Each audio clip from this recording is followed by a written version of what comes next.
Xin chào mừng tất cả các bạn đến với video giới thiệu tính năng và hướng dẫn sử dụng phần mềm quản lý đào tạo trực tuyến Lotus LMS. Như các bạn có thể thấy, hiện tại là màn hình đăng nhập, chỉ cần điền đầy đủ thông tin tài khoản, mật khẩu. Trước tiên chúng ta hãy cùng tìm hiểu phần mềm Lotus LMS ở vai trò người học. Họ sẽ học ra sao, chủ động và tối ưu vào học tập mọi lúc mọi nơi như thế nào. Hiển thị ở màn hình tổng quan lần lượt sẽ là danh sách các khóa học, các chương trình đào tạo, các bài thi mà học viên cần tham gia. Để tối ưu việc tương tác trong các khóa học, những câu hỏi thảo luận, trao đổi giữa học viên và giảng viên cũng sẽ hiển thị ở ngay màn hình này. Tại tab đang học sẽ là danh sách các khóa học cần học hoặc đang học dở, kèm theo đó là điểm số đã đạt và phần trăm đã học, giúp các bạn có thể dễ dàng quản lý tiến độ học của mình hơn. Tại phần hoàn thành, các bạn sẽ thấy có chữ Pass ngay bên cạnh phần điểm số. Đây là danh sách những khóa học đã hoàn thành hết nội dung và đạt đủ tiêu chí điểm số. Những khóa học đã hết thời gian triển khai nhưng vẫn chưa đạt đủ các yêu cầu sẽ được đưa vào tab chưa hoàn thành như trên màn hình. Vậy nếu lộ trình đào tạo của bạn gồm quá nhiều khóa học thì sao? Bạn có thể dễ dàng kiểm soát danh sách các khóa học theo chuyên môn, chuyên ngành, phòng ban riêng tại tab chương trình đào tạo.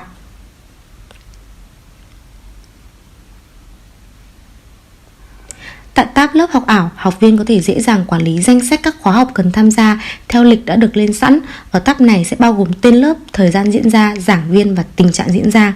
Bất kỳ lúc nào bạn cũng có thể thảo luận với giảng viên ở tab câu hỏi, đặt câu hỏi, trao đổi, thậm chí là xem những thắc mắc của các học viên khác, vừa rút ngắn thời gian vừa đảm bảo được chất lượng đào tạo.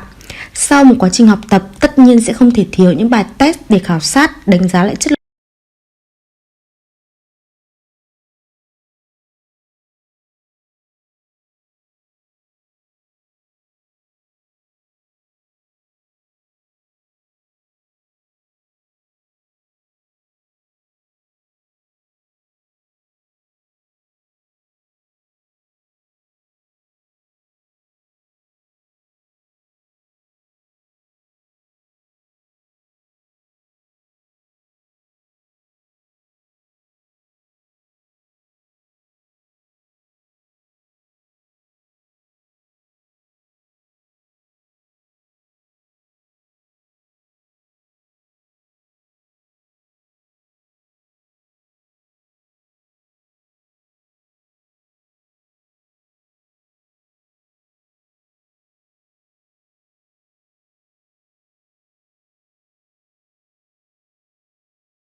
Với hệ thống Lotus LMS, giảng viên hay quản lý có thể dễ dàng đo đếm được mức độ chăm chỉ hay là mức độ hiểu bài của từng học viên ngay sau khi kết thúc khóa học.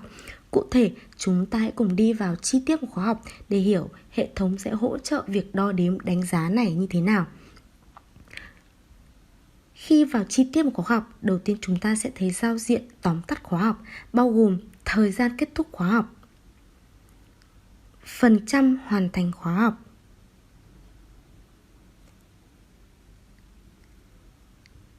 điểm số của các bạn học viên và phần tóm tắt khóa học sẽ bao gồm các chương, các nội dung chính của khóa học. Những nội dung có tích xanh là các chương đã hoàn thành. Những nội dung có tích cam đó là các chương đang học dở và những nội dung có tích xám là các chương chưa học.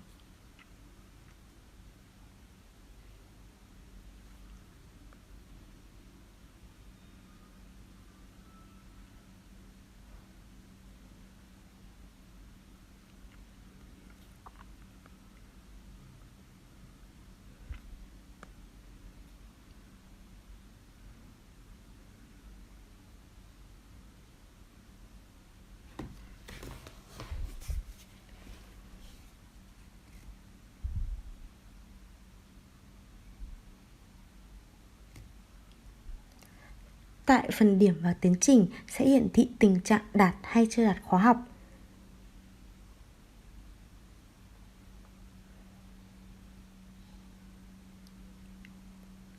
Điểm chi tiết của các thành phần xét theo tiêu chí đạt. Quản trị viên có thể đánh trọng số từng tiêu chí dựa vào mức độ quan trọng của từng phần.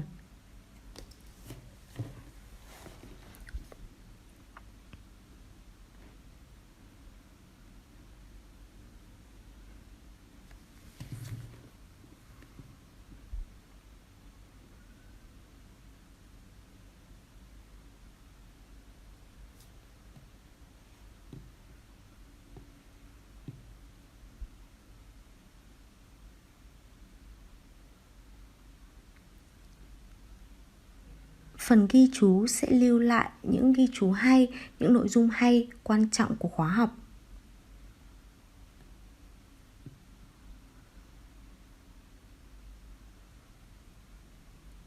Phần câu hỏi sẽ là những câu hỏi trao đổi giữa học viên và giảng viên, tăng mức độ tương tác của khóa học.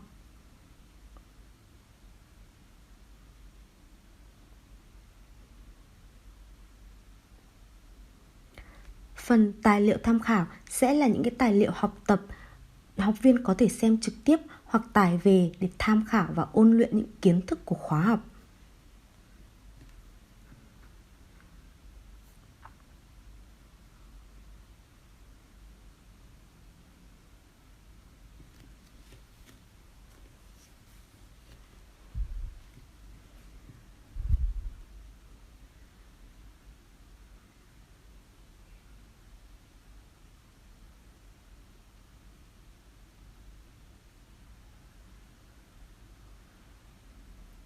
Như các bạn có thể thấy ở màn hình thì hiện tại đang là nội dung một phần tài liệu các bạn học viên có thể xem trực tiếp hoặc là tải về.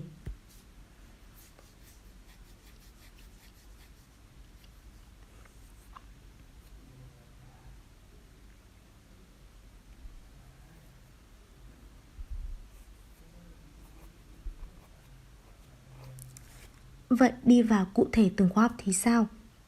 Như các bạn có thể thấy thì cụ thể khóa học sẽ bao gồm nhiều chương tương ứng với các phần nội dung chia nhỏ, giúp người học không bị choáng ngợp với lượng kiến thức quá lớn hay là gây cảm giác nhàm chán trong suốt cả khóa học. Góc phải màn hình là hiển thị điểm và tiến trình cùng với tiêu chí đạt như ở màn hình tổng quan.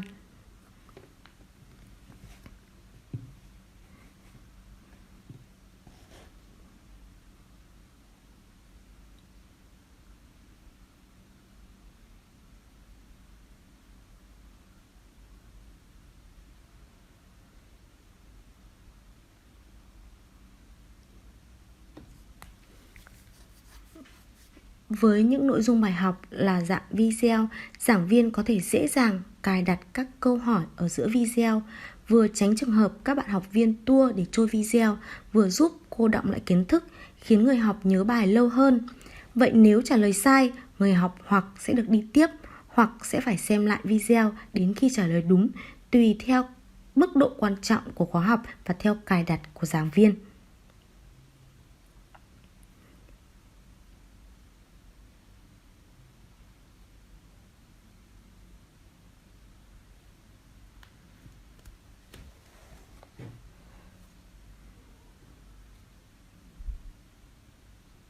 Để có thể tăng tính tương tác trong suốt quá trình học, bất kỳ lúc nào học viên cũng có thể đặt ra những câu hỏi, cùng trao đổi thảo luận hay là đánh dấu ghi chú lại những nội dung quan trọng. Như các bạn có thể thấy thì hiện tại ở bên góc phải màn hình luôn luôn có 3 tab. Thứ nhất đó là tab trao đổi, thứ hai đó là hỏi giảng viên và thứ ba đó là ghi chú. Bất kỳ lúc nào học viên cũng có thể để lại những câu bình luận để trao đổi giữa học viên với nhau, thậm chí là trao đổi với giáo viên.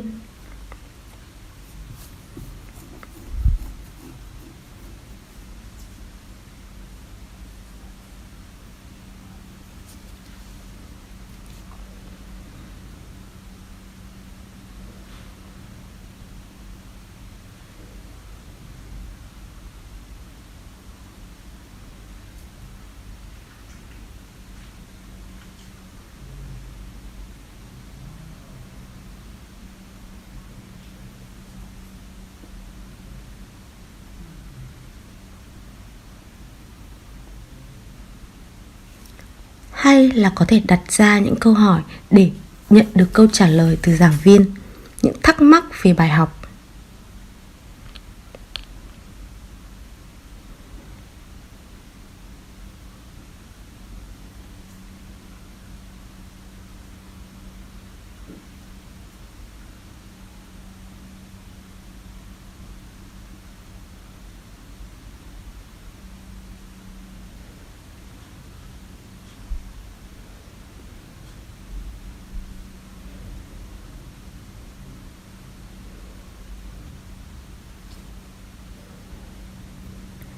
Và cả ghi chú lại, đánh dấu lại những nội dung hay, nội dung quan trọng.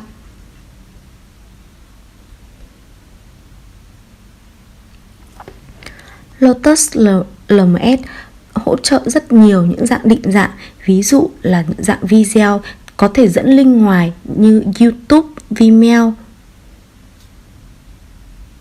hay là trực tiếp tải video từ tệp đã có sẵn.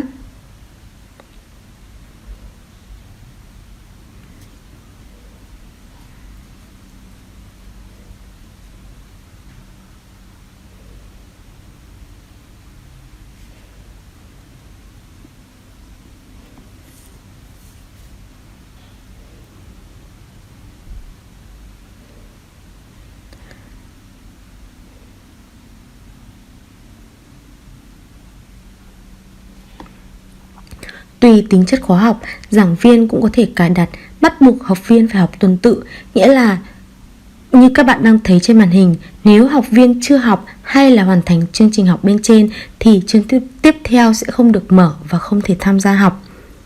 Một dạng tài liệu nữa mà Lotus LMS có thể hỗ trợ đó chính là dạng file PDF. Vậy nếu muốn giúp học viên ôn luyện khảo sát lại kiến thức thì sao? Giảng viên có thể dễ dàng thiết lập những bài tập ở giữa hoặc cuối khóa học. Hệ thống Lotus LMS hỗ trợ hai dạng bài tập chính, đó là bài tập trắc nghiệm và bài tập tự luận.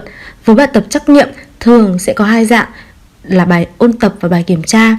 Tùy thuộc vào việc cài đặt của giảng viên, người học có thể ngay lập tức biết hoặc không câu trả lời của mình đã đúng hay sai ngay sau khi chọn đáp án, và khi trả lời đúng thì mới có thể đi tiếp. Hệ thống Lotus LMS cũng hỗ trợ rất nhiều dạng câu hỏi, ví dụ như là câu hỏi chọn đáp án đúng, nhiều đáp án đúng, câu hỏi điền từ, câu hỏi ghép cặp.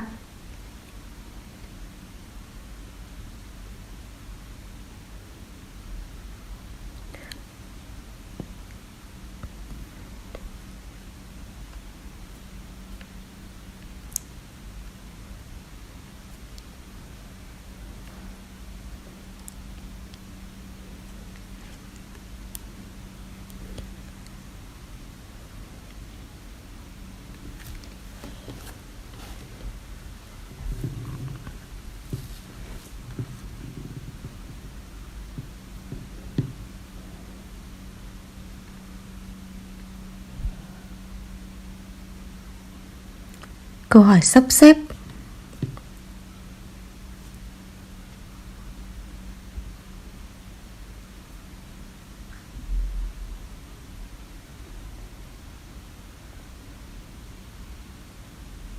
Hay câu hỏi chọn đáp án đúng dạng bảng.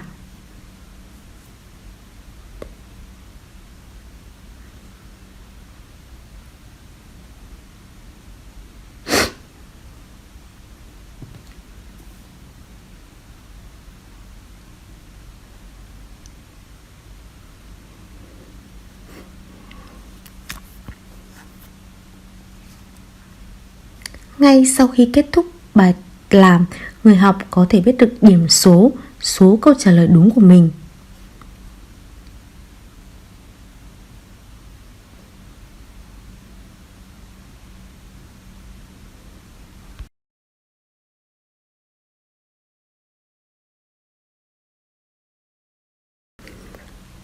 Với dạng bài tập kiểm tra, học viên cần trả lời lần lượt hết các câu hỏi có trong bài.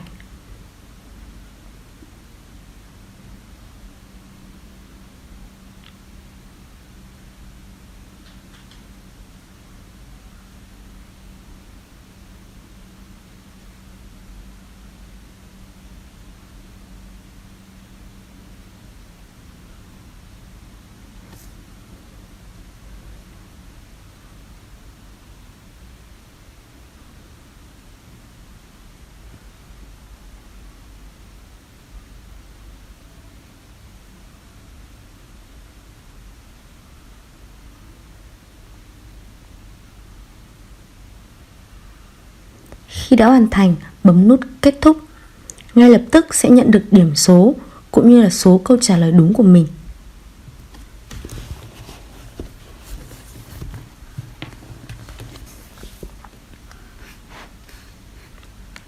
Một trong những công cụ tuyệt vời để giúp tối ưu việc học trên hệ thống Lotus LMS đó chính là những thanh điều hướng. Học viên chỉ cần chọn lần lượt các chương và sẽ được tự động đưa đến với những trang nội dung tương ứng.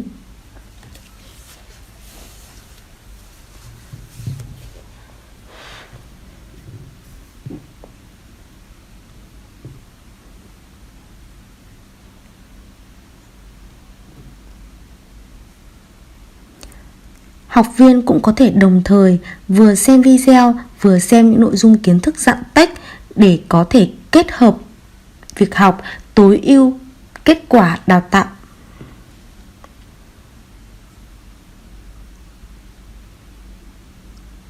Hay thậm chí là nghe những đoạn audio.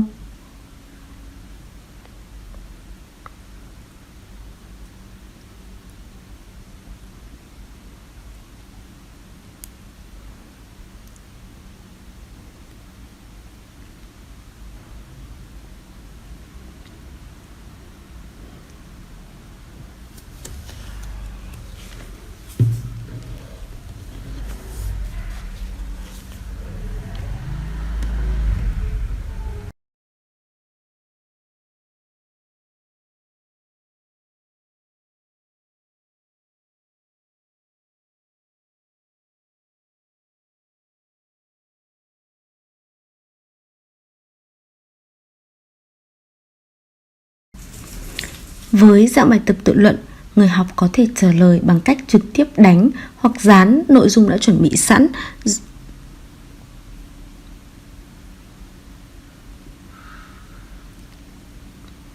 Với những câu hỏi chưa chắc chắn thì có thể chọn ghim lại câu hỏi để có thể dễ dàng kiểm tra tìm kiếm lại sau.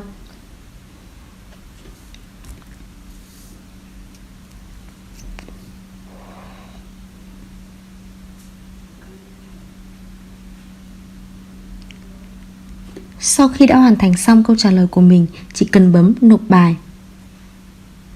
Hệ thống sẽ tự động ghi nhận kết quả. Các bạn có thể thấy rằng bài tập tự luận giúp học viên có thể trả lời bằng cách trực tiếp đánh hoặc dán nội dung đã chuẩn bị sẵn.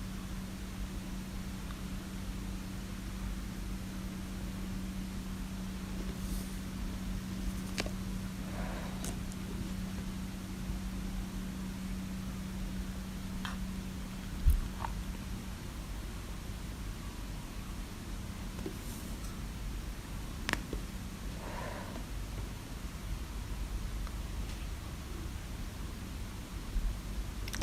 Người học cũng có thể trả lời câu hỏi tự luận bằng cách tải lên các tệp tài liệu đã chuẩn bị sẵn với rất nhiều loại định dạng.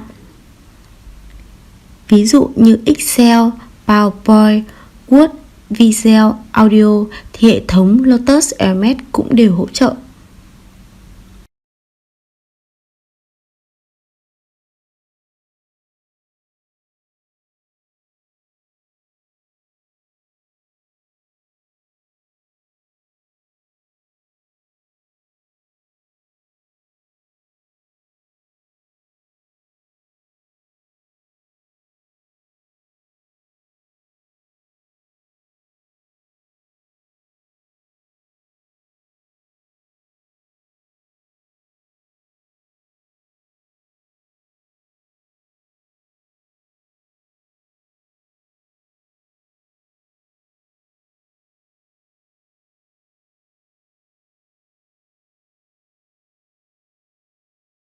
Với giao diện của giảng viên sẽ bao gồm tổng quan,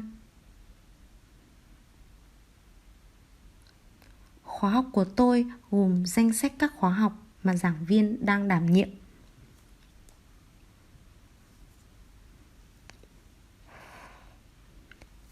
Điểm chi tiết của học viên.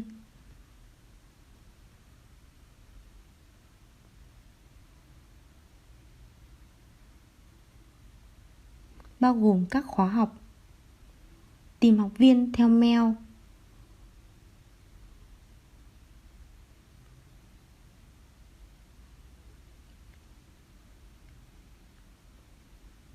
Tiếp theo là tab lớp học ảo.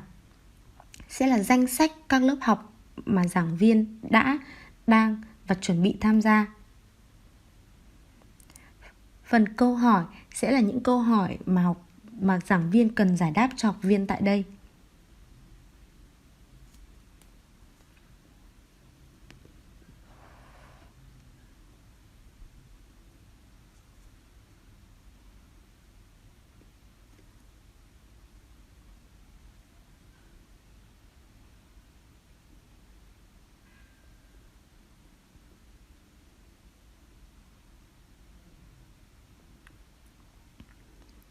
Với từng câu hỏi nhận được, giảng viên có thể dễ dàng trả lời, sau đó bấm gửi.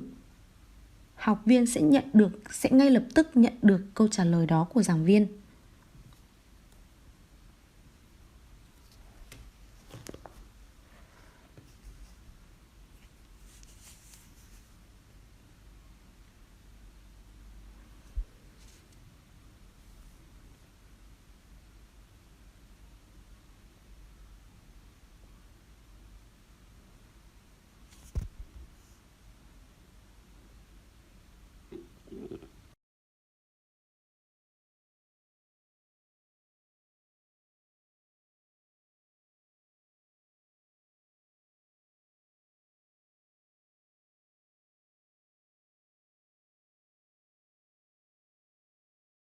Vậy cụ thể, giảng viên sẽ cần quản lý những thông tin gì? Chọn tab khóa học của tôi.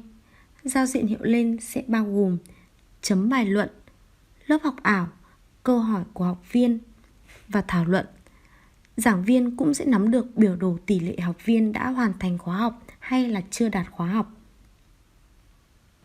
Chấm bài luận. Để chấm bài luận, giảng viên chọn tab chấm bài luận. Màn hình sẽ hiện lên danh sách các học viên có bài luận cần chấm. Giảng viên chọn từng bài và tiến hành chấm điểm. Số điểm tối đa sẽ là 100. Giảng viên có thể thêm các ghi chú đánh giá tại mục thêm bình luận.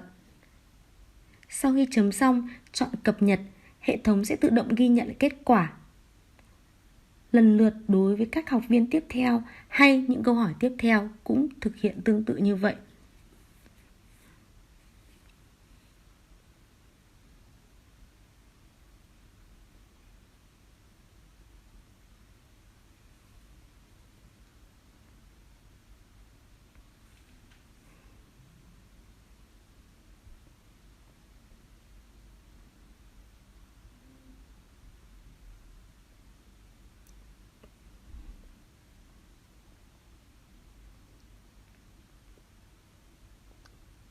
Với những file mà học viên tải lên thì giảng viên có thể tải về xem và chấm điểm.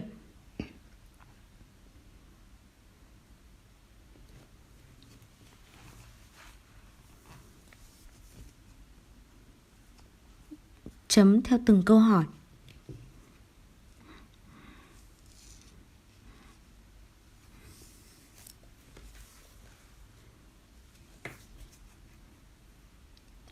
Đưa ra những bình luận đánh giá.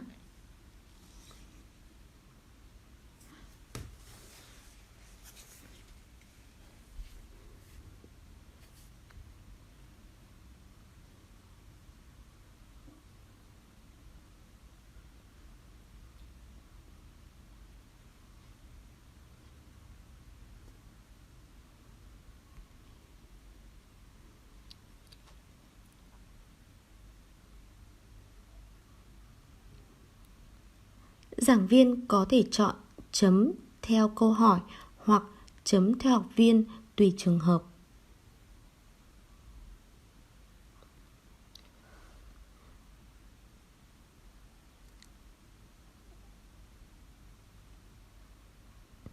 Danh sách các câu hỏi theo từng học viên.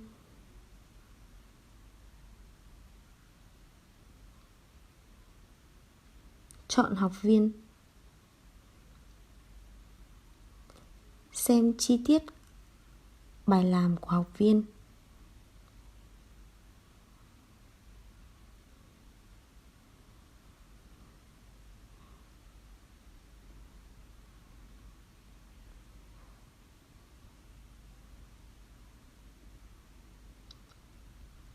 Tại tab điểm chi tiết sẽ bao gồm các thông tin về tên, địa chỉ email,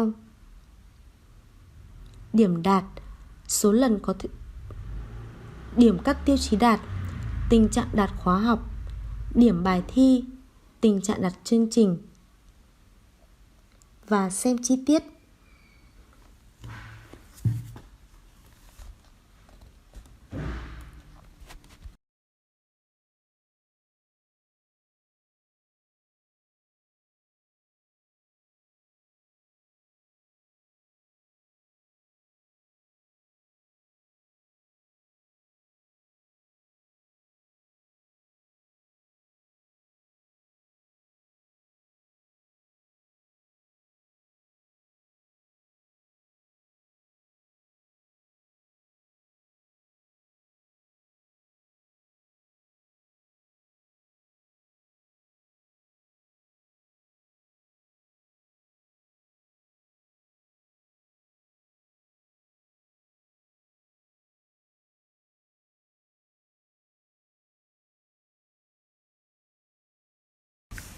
Đối với module thi trực tuyến, giao diện bắt đầu kỳ thi sẽ hiển thị các thông tin của kỳ thi bao gồm điểm đạt, số lần có thể làm lại, kiểm tra độ tương thích của trình duyệt.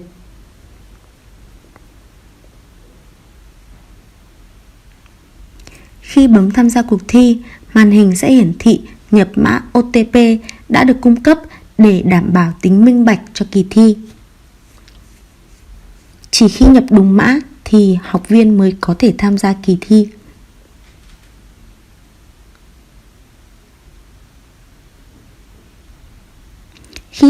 Khi hiện tại là giao diện của kỳ thi, học viên lần lượt trả lời các câu hỏi. Với những câu hỏi mà chưa chắc chắn hoặc chưa có đáp án chính xác thì học viên có thể tiến hành ghim lại để dễ dàng kiểm tra lại.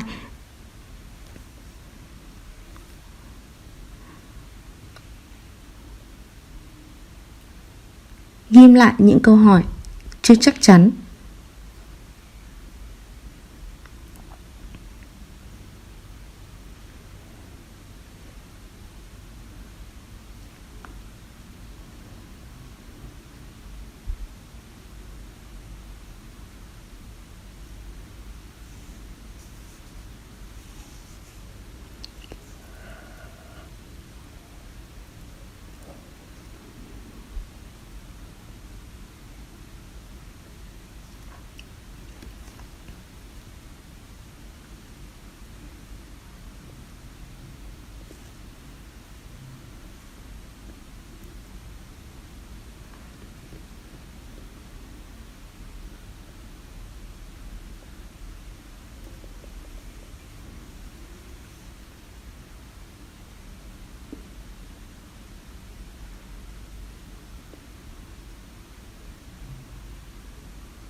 Sau khi đã hoàn thành trả lời hết tất cả các câu hỏi thì toàn bộ câu hỏi nó sẽ có sáng xanh. Góc trên cùng bên phải sẽ hiển thị số thời gian còn làm bài còn lại. Hệ thống Lotus LMS có những tính năng chống gian lận và chống gián đoạn thi cử rất là mạnh. Đầu tiên, trong trường hợp có sự cố về đường truyền, học viên cũng hoàn toàn không lo bị mất điểm bằng cách tải về bài làm tại đây, mà hoàn toàn không cần sử dụng tới mạng.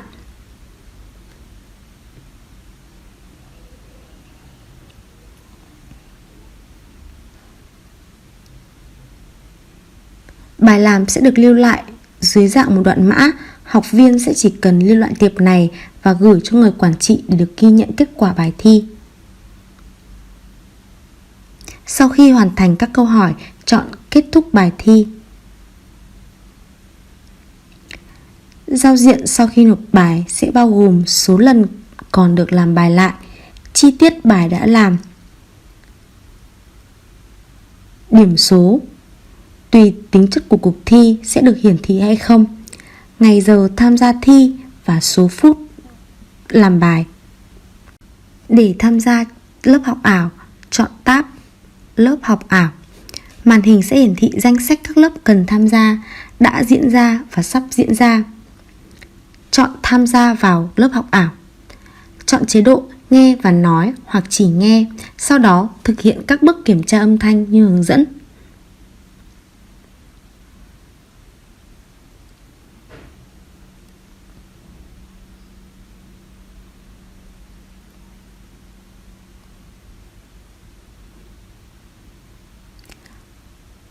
Góc phải màn hình sẽ bao gồm các chức năng: bật chế độ toàn màn hình,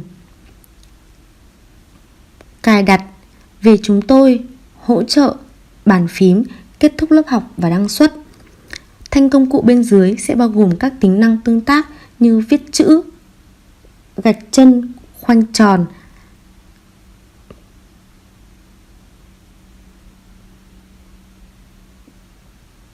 chọn màu nét vẽ, chọn độ to nhỏ của nét vẽ, hoàn tác hay xóa toàn bộ các thao tác, và tính năng bảng trắng. Tính năng bảng trắng này cho phép nhiều học viên có thể cùng thao tác, trao đổi, thảo luận trên màn hình, và mỗi thao tác của học viên sẽ bao gồm tên của mình kèm theo nét bút.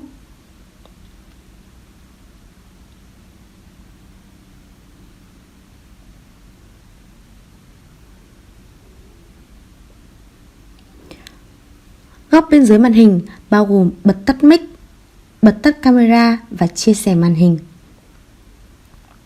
Để hỗ trợ tối ưu cho việc giảng dạy, lớp học ảo của Lotus LMS cho phép tải lên các file tài liệu. Giảng viên chỉ cần chọn file cần tải lên,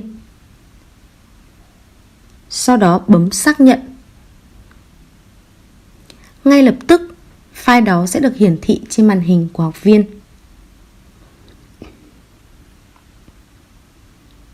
Và giảng viên có thể tùy chỉnh zoom to nhỏ, next trang tùy nhu cầu. Để có thể đo đếm, khảo sát được mức độ hiểu bài của học viên, có thể sử dụng tính năng tạo cuộc thăm dò ý kiến. Giảng viên chỉ cần chuẩn bị sẵn trong slide các câu hỏi, bấm chọn loại câu trả lời phù hợp, sau đó bấm công bố kết quả. Ngay lập tức, hệ thống sẽ hiển thị phần trăm các câu trả lời. Như vậy, giảng viên hoàn toàn có thể nắm được trong lớp có bao nhiêu phần trăm các bạn hiểu bài và có cần thiết phải giảng lại bài hay không.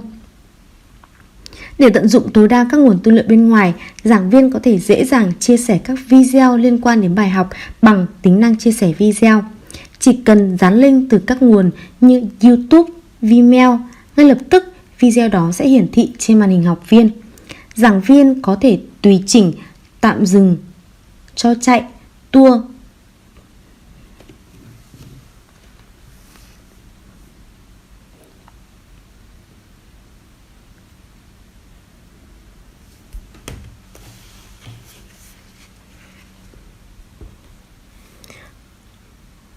Phần thảo luận chung dùng để học viên và giáo viên cùng trao đổi, chia sẻ những nội dung liên quan đến bài học hoặc nói chuyện trong giờ giải lao.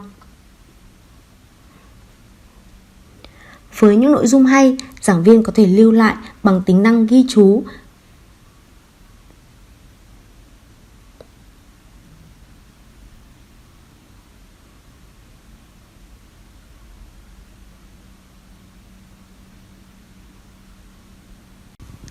Trong suốt buổi học, bất kỳ lúc nào giảng viên cũng có thể điểm danh bằng cách lưu lại danh sách người dùng.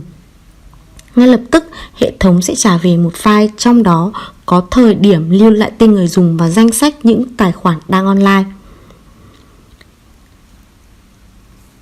Trong trường hợp có trợ giảng hay muốn học viên có quyền phát biểu, giảng viên chỉ cần chọn tên học viên rồi chọn trao quyền trình bày.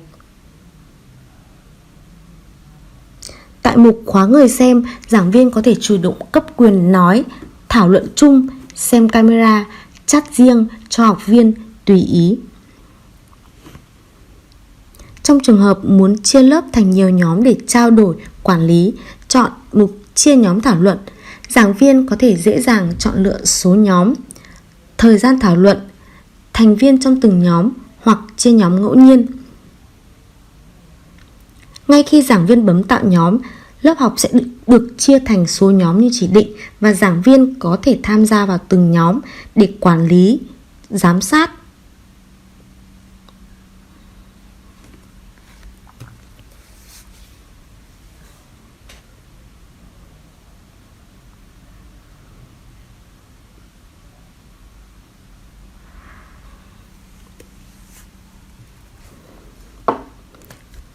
Để có thể lưu trữ lại nội dung các buổi đào tạo thành tư liệu sử dụng sau này, giảng viên có thể dễ dàng quay lại video màn hình, thậm chí có thể chỉ chọn lọc những nội dung hay để lưu lại.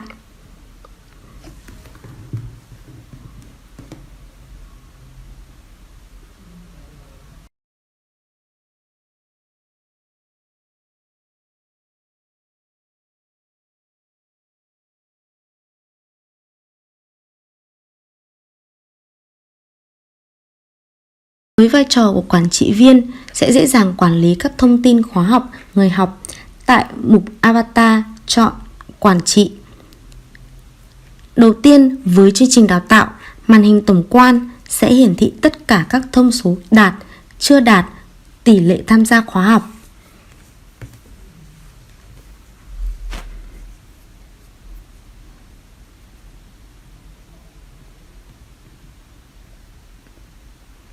Tỷ lệ các bạn học viên đã đạt hoặc chưa đạt, tỷ lệ các bạn đã tham gia khóa học. Với báo cáo, Lotus LMS có thể xuất các báo cáo tùy theo nhu cầu sử dụng. Có thể hiển thị các báo cáo theo đơn vị, theo người học, theo tỷ lệ tham gia, tỷ lệ đạt.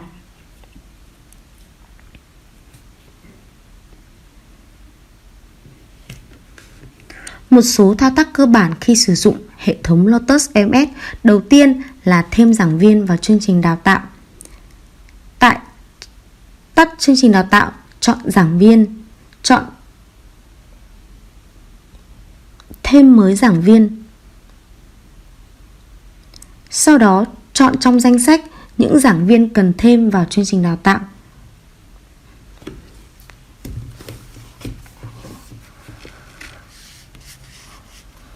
Màn hình sẽ hiển thị thông báo đã thêm thành công.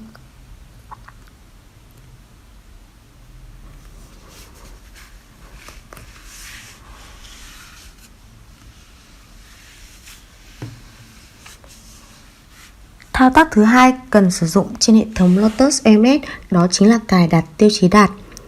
Tại mục cài đặt, chọn quản lý rubric, chọn tạo rubric, rồi điền các trường thông tin cần thiết bao gồm tên, tên ngắn, mã,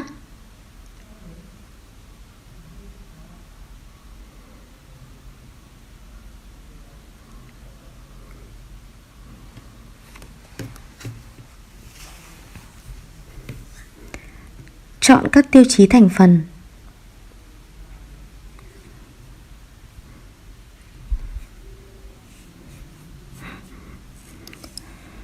sau đó bấm tạo.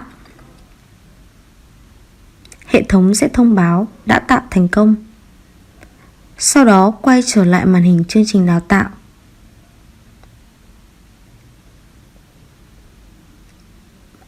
Ở phần thông tin, chọn Passing Rubric.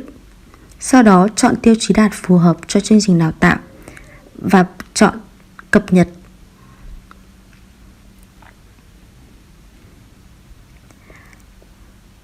Thao tác thứ 3 đó là để tạo bài giảng mới.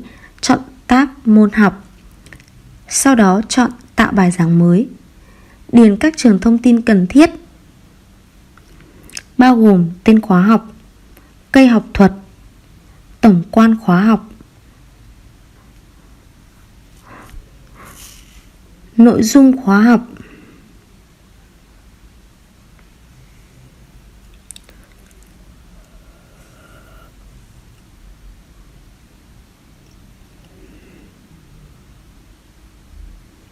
thời gian,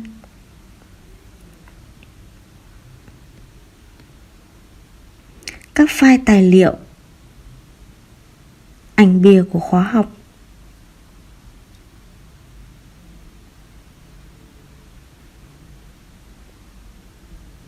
sau đó chọn tạo mới.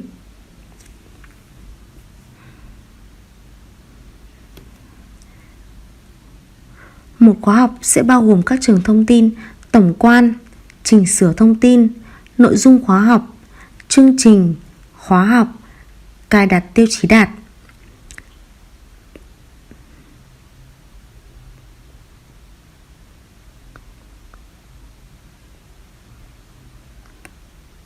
Tại mục nội dung khóa học sẽ bao gồm những nội dung từng chương. Tại đây, giảng viên có thể thêm các bài tập, các file tài liệu theo định dạng đã có sẵn. Sau đó chọn thêm nội dung. Giảng viên hoàn toàn cũng có thể xem trước khóa học trong suốt quá trình tạo bài giảng. Xem trước các nội dung đã phù hợp hay chưa và đã được sắp xếp hợp lý hay chưa, để tạo được một bài giảng hợp lý nhất.